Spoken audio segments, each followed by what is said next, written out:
It's the NCAA tournament's beginning, and everybody's talking about Duke, but not the one you think. You are Locked On Bama, your daily podcast on the Alabama Crimson Tide, part of the Locked On Podcast Network, your team every day.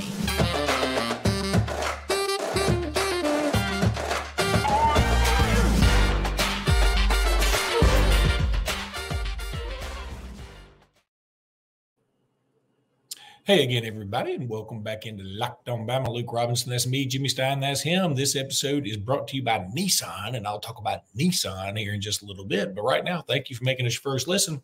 We're creeping up on 10,000 subscribers, so if you have not subscribed, please do. We would appreciate it. Jimmy, Alabama finally got that commitment we've been talking about for, maybe a week or so, and you tried to be so coy yesterday, like, I think it's Alabama, but it might not be Alabama. You knew. Kids should have their own announcement. Kids should have the announcement, not us or anybody else. Should be the kids' day, not our day. Every time you say something crazy like that, though, I'm putting this picture up. Right. It's terrible. At the same time, I like it. Every time I'm like, I'm considering. You weirdly look younger in that picture. That's what's weird. It's a shame that unshowered, unbathed, and unkempt for months, I look better than I do otherwise. But so Duke Johnson does commit, number 2 athlete in the country. And you put him along with Derek Smith, who is, I think you guys have him as the number 4 athlete in the country out of Selma. Yep. And another athlete he's way up there in Zamir Smith from Maryland. That's in the top, 6, 7 athletes in the country, right? No, I don't think he's ranked as high. I think he's ranked. One of the services ranks him really high. I just think with Zamir is just a good example of it's just too early to be speaking of the rankings as if they're certified. It's early in the evaluation process. It's sort of like, hey, if the school year is 4 semesters, we're just 1 semester in. You need to know the final grade. Yeah. But Zamir is rated lower than the others. Duke and Derek Smith are home runs. They University high. Yeah, and they'd have been home runs for any staff. I mean, the Saban staff would have been elated to land Duke and Derek Smith based on where they're ranked. So you think Duke's going to end up at linebacker? I do. I think he's going to play inside linebacker. I compared him yesterday on BOL in the little review I wrote. The names that I brought up. Because they're fresh in everyone's head. I compare him to Sterling Dixon. I compare him to Deontay Lawson in ways. Now, he's a higher-rated kid than both Sterling and Deontay were, which is really exciting, right? He's kind of a bigger Sterling, but a faster Deontay, kind of bringing the athleticism of Sterling with the size of Deontay Lawson. Ultimately, now he's 6'1", 200 right now, and people will say, you can't play linebacker at 6'1", 200. Well, he's not going to play linebacker as an 11th grader. He's got time, and at Alabama, they're going to make him much bigger. I think this kid is likely to be 6'1", 220, 225 by the time he's playing at Alabama. Man, what a great all-around athlete, though. Duke could play offense. He could play somewhere in the secondary. I think 3 or 4 coaches look at him, they're all going to be putting him in different spots. I love him at linebacker, and I think that's where ultimately you're trying to, whenever you're trying to place a kid, Luke, in terms of like what's your best position, where can he be an uber athlete? You never want to say, well, he can get away with playing safety. What sounds better? He can get away with playing safety, or he could be one of the most athletic linebackers in the sport. You will play him a linebacker because that's where the ceiling gets really high. That's what you're looking for, a ceiling. But he's athletic enough to where he could stick. You compared him. I think you used Ralph Staten the other day, and we talked about how Ralph Staten played linebacker at Alabama and then defensive back in the NFL. I think Duke Johnson is athletic in that sense.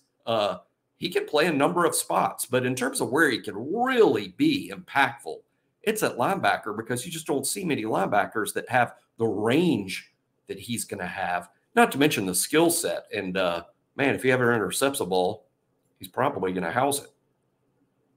Yeah, there's no doubt. And look, speaking of Sterling Dixon, since you brought him up, I found this picture on Al Gore's internet. Sterling Dixon is there second from the left. And and Jihad Campbell is all the way on the right. And that's Justin Okoronkwo. I hope I'm saying that you did say correctly. That right. Good job. On the far left. And, Sterling Dixon is a big dude, and he looks like the smallest person there by a long shot. It's kind of weird.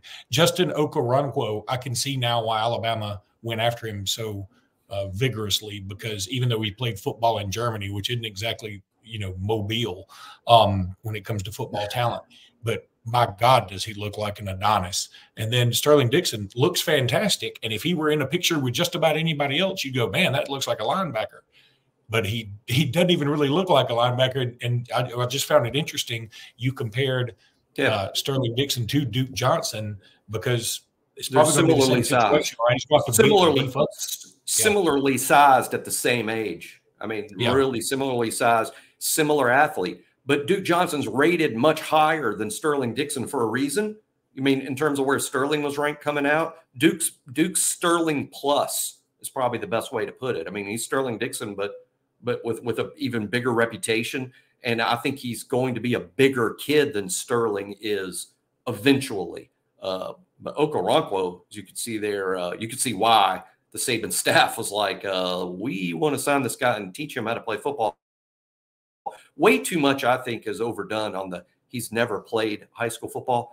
That's going to slow his development. I think it's going to have a major impact on how quickly he plays, but zero impact in the long term. I think by year two or three on campus, he'll be fine in terms of knowing what to do. Let me add this, that I think you could make the argument it's better to be in Okoronkwo's situation, meaning he's had very little teaching about it at all. He's sort of out there on instinct, than to be taught erroneously. Meaning it's very difficult to make somebody unlearn something that they've been taught most of their life, Right. But if they don't know, and then you just have them as the clay to begin with, I think you can learn even quicker. You can teach them. That's the great thing about Okoronkwo. You can teach him exactly what you want him to know immediately, and he doesn't have to unlearn anything and then relearn it. You see what I'm saying? Oh, yeah. Like he doesn't have bad habits yet. He doesn't have bad habits. He's going to be taught the right way to do it, because a lot of times in middle school and high school, sometimes they fall into bad habits from the teaching they get there. He's going to be taught the right way to do it at Alabama. And again, it's not medical school. It's not rocket surgery. It's that he'll learn it. And people thought Bray Hubbard, coming from, playing a lot of quarterback, was going to be slow to, he actually played as a freshman. He didn't even redshirt, he didn't play a lot of safety, but he didn't even redshirt. They pick up on it. Most of the kids pick up on it pretty quickly. Now, I would say Okoronkwo playing early, that's probably too much of an expectation. But in terms of how good he can be quickly in year 2 or year 3, I don't worry about it even a single second. His natural instincts, and like Luke said, the teaching that he's going to have will take over.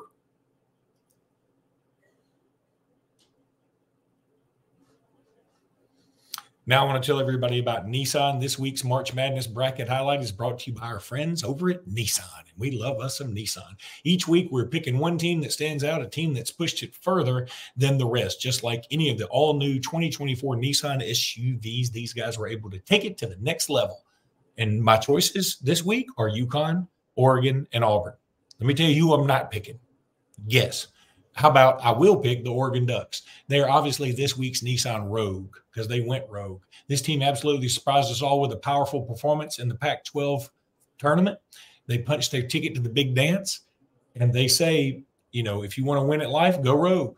And that's exactly what the Ducks have done here.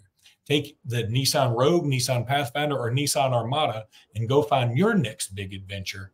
Shop NissanUSA.com. That's NissanUSA.com. And of course, then there's FanDuel. Look, you want to have some fun today with your bracket? You want to have some fun today watching college basketball? Sign up for FanDuel. Say goodbye to busted brackets, because FanDuel lets you bet on every game of the tournament, every one of them, all of them. Whether you're betting on a big upset or a 1 seed, it's time to go dancing with America's #1 sports book. Right now, new customers get $200 in bonus bets if your first $5 bet wins. That's $200 to use on your point spreads, money lines. You can even pick who's going to win it all. You can have your own bracket right there in FanDuel if you want to. Just visit FanDuel.com/lockedon. That's FanDuel.com/lockedon. FanDuel.com/lockedon, and bet on college hoops until they cut down them nets. Uh-oh. One shining moment. One shining moment awaits.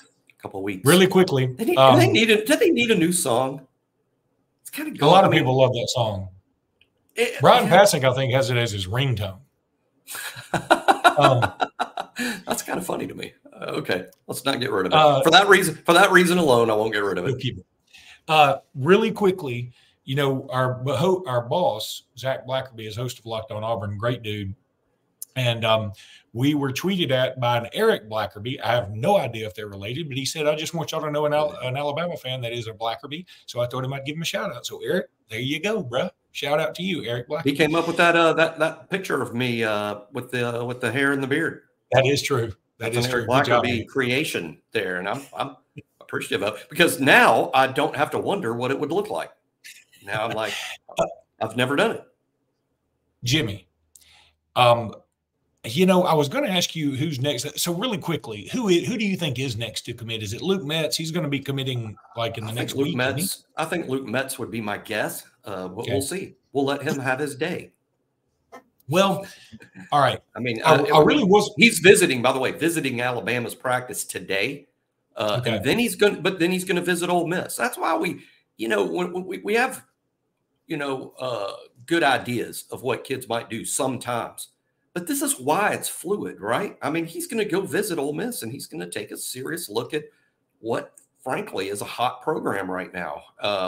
So let's see. I believe he's making a decision this weekend, and I think it would be Alabama. That's my guess. But he's going to go visit Ole Miss, so we'll see if that ends up being a game changer for him. Interesting prospect, though, Luke, because not ranked very highly yet. Again, we talked about it earlier in the show. Don't make too much of that because it's too early. So not ranked very high. But 8 SEC offers and Michigan. So this is not a lightly recruited kid at all. Now, okay, so Luke Metz is who we think will be next, and there are obviously some other. The Sharma kid out of California is a possibility. Yes, that would be big. And I wanted to talk about that. He's big time, and he is ranked high by some services. I think, and he was once committed to Washington. Correct. I think On3 ranks him the number 13 defensive line prospect in the whole country, which makes you very highly recruited, very high. I just don't know that the other services have caught up yet, but he would be. I think he'll be slam dunk across the board, national top 100 type prospect by the time recruiting rankings are over. And I want to talk about the Alabama and the NCAA tournament in the third segment, but I can't shake this topic. All right, so the Kadyn Proctor stuff comes out. Yeah. There are a lot of people that, frankly, are like you and me, I think, that we love it for the University of Alabama, and as Bammers, we love that Kadyn Proctor's coming back. Frankly, I hate it for college football because I don't want college football to be this. And just like we benefited from it this time, we may be the victim of it next time. I fully understand that. I am thrilled. Don't get me wrong. I want Kadyn Proctor at Alabama 100%. Okay. And I would take Caleb Downs if he came back or whatever. All that's true. But he's not, but just saying. So, but this really was a topic on Twitter. Like everybody was going nuts. And one person that chimed in was interesting to me. It was Kerryon Johnson, who played at Madison Academy. I called him several times in state championship games. He was fantastic at Madison Academy. Of course, he went to Auburn. He ended up having a nice career there. He ended up being SEC Player of the Year in 2017, I think it was. Was it 17? I think it was. Yeah. Could have been. Yeah. And that sounds right. That sounds right to me. So he and then he goes to the Lions, and he has like a 4-year NFL stint. It wasn't great, but I mean, he spent 4 more years in the NFL than I did. I am not downing him. But I thought it was interesting that he's at North Alabama, and he chimed in saying, this is just bad for college football or whatever. I thought it was interesting that he chimed in, being a college administrator and being a player right now, because even though and let's also say this, Kerryon Johnson is a 100% full-on Alb. He is a Barner, like he's a Barner's 100%. And I respect it. But I thought his chiming in was interesting just because he's now I think he's a coaching role, not an administrative role.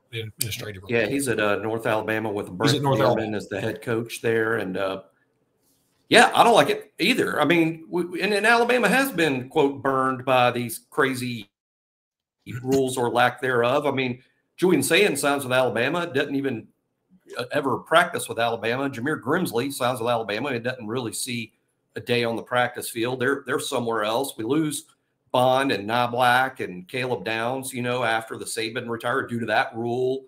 I don't like all the shifting and moving around and the duck, duck, goose and the musical chairs. I don't like it. But yeah, in this particular instance, it is what it is right now. And on the one hand, I would also say, Kadyn Proctor wants to be at Alabama. He wants to play football at Alabama. Why should he be barred from doing that? That's what he wants to do. Let me interrupt you really quickly because I want to say a couple things about what you said, and then I want you to chime in on this. That number one, I'm not here to down Kerryon Johnson at all. I'll tell you, I think he's a good guy. I mean, I got to call him several times at Madison Academy. He's a smart dude. He's smart. He's had a nice career. What I'm saying is I just thought it was interesting he chimed in on this debate, considering he's still in a football coaching role. I just thought that was interesting. Yeah. And I'll also say this, that the thing about Kadyn Proctor that some people aren't getting, and this is where it is interesting to me, that if you were just a regular student and you were from Iowa and you went to Alabama and you're like, I'm homesick, I'm going to go home. And then you go home, you're like, you know what? I screwed up. I'm going back to Alabama. You could do that. So I get both sides of this thing. The second thing I want to bring up is, and this is where I really want you to expand because I don't understand this at all. Marlon Humphrey is on social media, and he has been sort of the anti-Bama. I used to love me some Marlon Humphrey. I really love Bobby Humphrey. I've gotten to play basketball with Bobby Humphrey back in the day. He's a good dude, fun dude, Bammer, 100%. But something has gone awry with Marlon and the university, and it seems like that relationship is incredibly strained for one reason or another. Can you expand on that at all? Not really, because I don't understand where. I know the tweets you're talking about, and I know I follow Marlon on social media. Marlon is by the way, for those that don't know, Marlon's very active on social media for an intensely famous NFL player who has $100 million contract. He spends a lot of time on social media and Twitter in particular. And he does seem to have some anti-Alabama tweets at times, and particularly when it comes to issues like the transferring and I think after Saban retired, he's like, yeah, I'd have left, and then when Kadyn Proctor is coming back to Alabama, he's like, I don't know why I would come back. And people say, I'm wondering, this is just one theory. I mean, is he sort of enjoying or relishing, the villain? Yeah. Like he's the doo-doo stirrer, and he seems to be enjoying that a little much. Thanks for cleaning that up. Yeah, I know. I knew not to use the other term. But maybe it's that. I mean, in terms of that's as good a theory as I've got. That he's kind of enjoying being the villain to Alabama fans, and maybe he thinks it's amusing when he doesn't toe the company line. And I'm playing the opposite of somebody like Marquise Mays, who is the gumpiest of the gumps, on social media. Oh, he is. He's beyond. He's more gumpy than we are. He has this whole thing about F them trees, and it's pretty funny. I mean. Yeah. Look, I'm not going to sit here and say he's the Auburn villain. He's the Auburn villain for sure. Yeah. I'm not going to sit here and say Harvey Updike's my hero or anything like that. But, and I think what he did was certainly wrong. Don't get me wrong. But I think it's funny when Marquise Mays does that. And it's just funny to me. I don't know why. He probably shouldn't be. And he's childish. He gets riled up. I mean, he gets everybody riled up. I think maybe Marlon's Marlin's riling everyone up. I mean, now it's just a different tact altogether. And to my knowledge, maybe he's making money with the clicks. To my knowledge, which is limited, of course, I don't know of any Marlon Humphrey and Alabama rift. I don't know of that. And I think if Marlon visited Tuscaloosa tomorrow, he would be welcome with open arms in that building. And Kalen DeBoer wants the former players. As a matter of fact, I think yesterday there was a rumor or word that Kalen DeBoer at Pro Day was FaceTiming with Quentin Williams. You know, and that's just more Kalen DeBoer wanting the Saban players, the Alabama players. Hey, this is your program, not Kalen DeBoer's program. This is Alabama, and that's great, because what a great benefit to Alabama. The guys like Marlon Humphrey and Quentin Williams and Marquise Mays, who's not in the NFL, but it's important that they all remain a part of things. No, I'm 100% behind you, and I feel like that's something that may have been missing under the Saban side. Even when players came back to visit, it was very businesslike. It's like, welcome Julio Jones. Julio would wave, and we'd all clap, and then we just move on.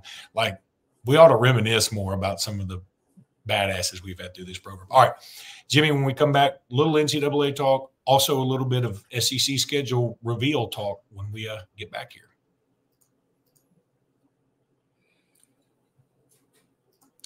Okay, but it's Amazon Fire TV time. Fire TV is your destination for sports, from live games to highlights to in-depth analysis. Fire TV offers amazing viewing experiences with smart TVs, as well as Fire Stick TV that you can plug into your existing TV that provides access to millions of movies and TV episodes, as well as free and live TV. All that TV stuff. Whether it's opening weekend for baseball or college basketball tournaments, you're going to want to have Fire TV. Fire TV recently created Fire TV channels to deliver a constant supply of the latest videos from your favorite sports brands, all for free, by the way. That includes all of us at Locked On and most of the big pro leagues and college conferences as well. Fire TV channels lets you dive into the in-game analysis, the highlights, and more to keep up with all the sports from March Madness, NBA, MLB, whatever. Not to mention great news, entertainment, gaming, cooking, all that stuff. Check out Fire TV channels on Fire TV and Alexa devices.